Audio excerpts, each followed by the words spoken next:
أخي أختي، أوصيكم بتقوى الله وطاعته.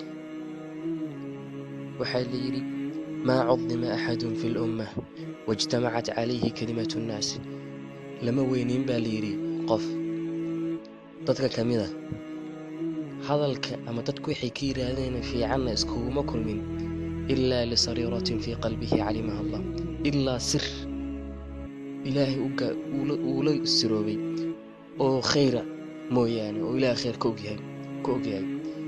marka taqwa Allah wa daacati wax lagu gaaraa heeraa cambihan.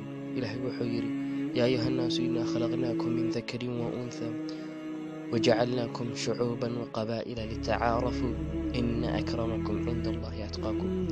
إلهي وحو يركينا يوكران بدن حق الله وكينا وتقوى بدن. تقوى الله والوكرة صار مرة ما قبيل يسوفا ما هددنا من يسوفا ما هين يعني ضدك الله لا ينكره ضدك ما هي يعني إن عنصرين من الله رغم ضدك قارك الله يسوع. أخي أختي قبائل ما قبائل شو دبات ذيك إنسان وحوي يعني إن قفكي قبيل هذو كذا شير إن لا ينكره إن لا يسوع.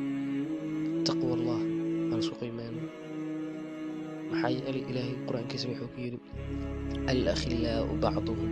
الأخلاء يومئذ بعضهم لبعض عدو إلا المتقين. صاحبه ما لنتاس وي كلا أرديان بالي قارب كله كأرديان عدو وياه إلا المتقين. dadka diinta ku walaaloway muttaqiinta mooyaan.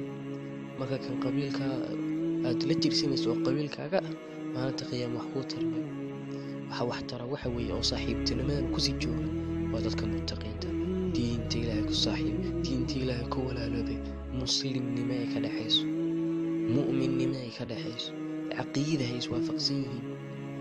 ma garateen marka akhina ukhtuna waxayna dardaarmayaan waa taqwada Ilaahay in laga fogaado qabiilnimada iyo inaad dadka la cunsuriyay. qabiilka Ilaahay waa sameeyay wuxuu sameeyay asu garano ma ahan uu soo sameeyay inaad dadka ku kirnaa ama ku yeesno. marka insha Allah taqwa Ilaahay bayna dardaarmayaan. Ilaahay dhamaan dadka xanuunsan